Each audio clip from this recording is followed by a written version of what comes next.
guys, it's yet another video here on YouTube. So this July I just passed the JLPT N2 exam and now I'm going to show you my score, which I really think it's not bad, especially considering the fact that at that time I had only been learning Japanese for around a year. So I officially started last July from N5 and this year I took the N2 exam in July, and in December, in about 2 weeks, I'm going to take the N1 exam. So if you're watching this and if you're also preparing for your JLPT exam, then otagai ganbarimashou. So as you can see in the title, anime has definitely played a significant role in my study for the exam. To make it clear though, I did use proper textbooks. I did not pass the exam just by watching anime only.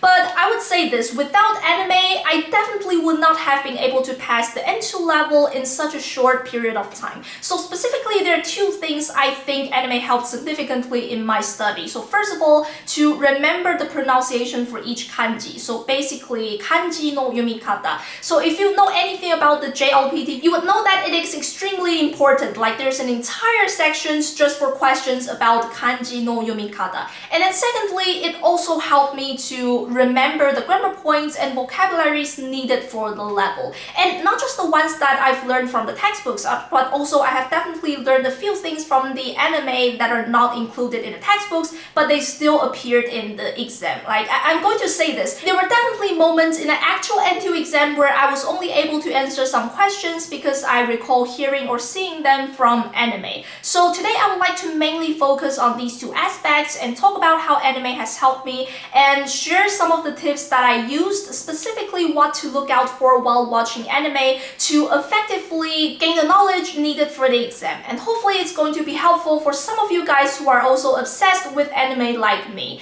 And I'm also going to try to make some examples, including some actual questions that I really got from the N2 exam this July, if I remember any.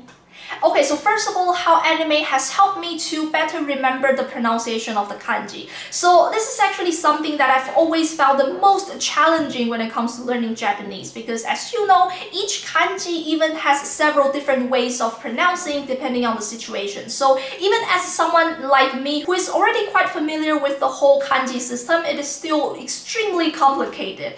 But the reason why anime of all things is so helpful for me when it comes to remembering actually not only the pronunciation of the kanji, but even the meaning behind it, is because of the anime characters' names. So unlike real Japanese names you would see when you meet some Japanese people or those you would see in, for example, Japanese drama, anime characters are usually named in a way that is specifically related to their personalities or the overall role they play in this anime. So you will really be able to find a wide variety of different kanjis that are usually very uncommon in real Japanese names. And naturally, when you watch an anime, you would be able to remember the characters' names and the pronunciations. So when you look at the kanji, it's really a lot easier to link the kanji to its sounds and even to its meaning, because as I said, a lot of their names are directly related to their personality. So one very good example of this would be Boku no Hero Academia. If you look at each character's names, usually they are all related to their kosei, so their special ability.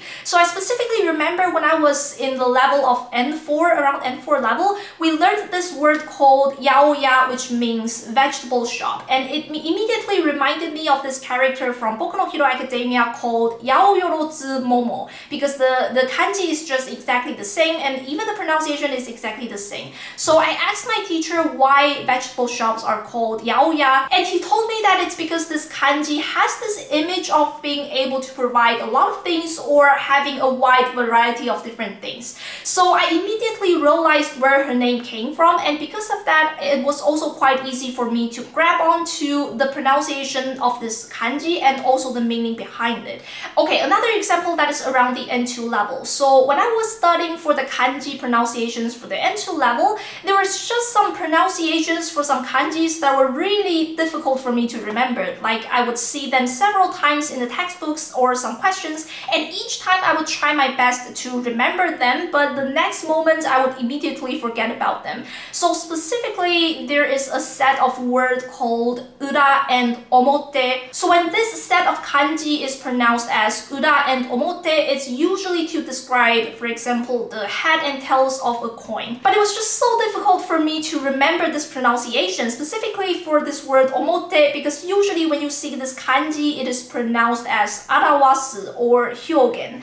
But then I saw this anime called Uramiji Onisan, and then the main character, his name is Omota Uramiji. And thanks to this anime, I never forget about this pronunciation ever again. And it even helped a lot when later I learned some words including these kanjis, for example, uragiri or urakaesu.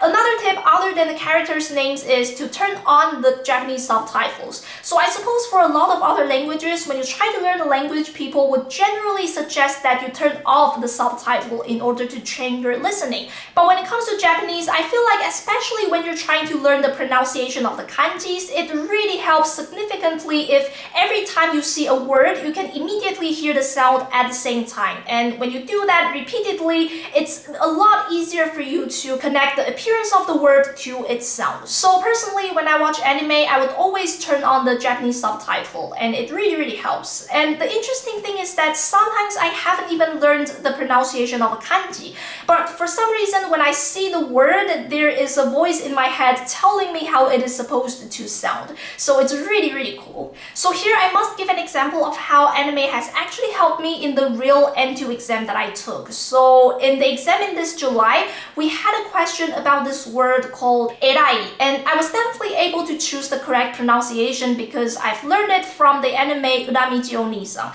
But even if you know Spy Family, Anya also likes to say Anya, erai, stuff like this. Another word that I remember appearing in the exam was kogeta, which means burnt. And I knew about this pronunciation and its meaning because of this, I don't know if it's called anime, but there's a character called Kogepang.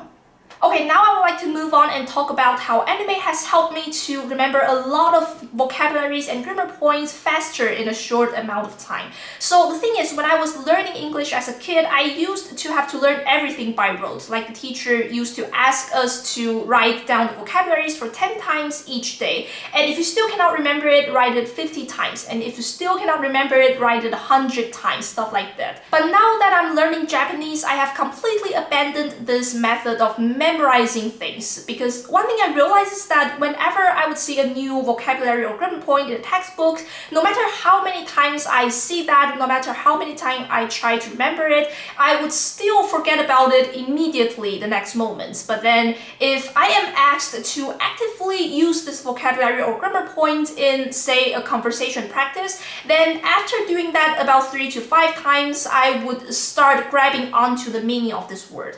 But alternatively, if I see this vocabulary or grammar point used in an anime once, just this one time, I would immediately be able to remember it, and most of the time I will not forget about it ever again. So I mean, of course everyone is different, and maybe not everyone is like this, but I kind of feel like for people who also enjoy watching anime as I do, perhaps for a lot of you guys it's also the same.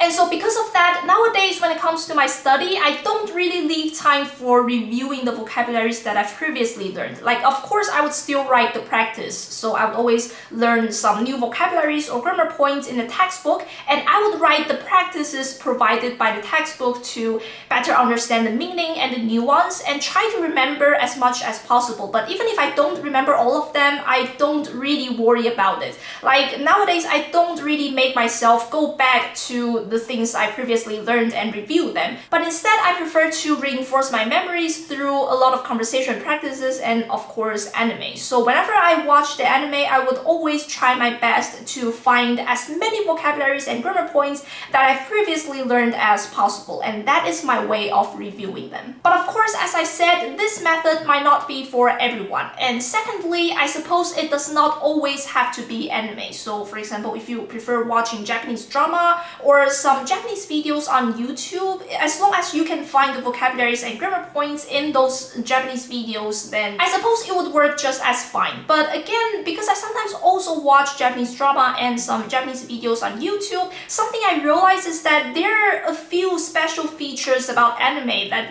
I feel like really help with my study experience. So first of all, I've already mentioned the characters' names. The way they name these characters just makes it so much easier to remember the pronunciation of the kanji and also the meaning behind them. So for example, now that I'm studying in N1, we've learned this word called osana najimi, which means your childhood friend, and I was immediately able to remember this word and understand the meaning because of this character from Komi-san Komishodo desu. And the character's name is literally Osana Najimi, and the character is the main character's childhood friends. And another thing is, when it comes to anime, the characters' personalities are often extremely exaggerated, and also depending on the storyline and the premise of the story, you can often hear a character repeating the same vocabularies and the grammar points over and over again. For example, Iruma-kun from Mairimashita Iruma-kun, because he loves to eat, he would always use this word okawari over and over again. Another very good example would be the series Dr. Stone. So when I was watching this anime series, I just learned the grammar sai and sura, so they're also N2 level grammar. They can both be translated into even, and there's also another way of using this grammar sai, which is sai ba, which means as long as something. And then I realized that Senku, the main character, likes to use this sai ba a lot because essentially they're trying to create a lot of the things with very limited resources in the primitive world, right? So there's often this situation where they're trying to create something, but they're lacking this one key element for their project. And then Senku would often say something like sake sai areba or ryusan sai areba, stuff like this. And then on the other hand, Kohaku also used the grammar sura several times because sometimes she would say something like, even as someone like me who doesn't understand science, understand that this is a very dangerous situation, stuff like this. And then she would say, watashi de sura. I have once tried to count the amount of times they use these two grammars in the series, and the interesting thing I found is that almost in every episode they would use one of these grammar points at least 3 to 5 times. It's very interesting. And needless to say, after watching this anime series, I can now confidently say that I have a good understanding of both of the grammar points. So that being said, if you can find one of these animes that just have their characters repeating the same vocabularies and grammar points over and over again, then obviously it is going to help you remember them a lot more effectively. Okay, so that was basically everything I would like to share with you today. Thank you so much for watching. I really hope you find it helpful, so please leave a like if you did, and please subscribe for more language learning, Japanese learning contents. And if not just Japanese, you're also learning Mandarin Chinese, then I would totally invite you to join me on this face-to-face online Mandarin class with me. It is not pre-recorded. The lesson is actually going to be in real time, so I can correct your pronunciations and grammar mistakes in real time. So if you're interested, you could check it out on my Patreon page. I'll leave a link in the description. It's going to be greatly appreciated. Thank you again for watching, and I will see you in the next video.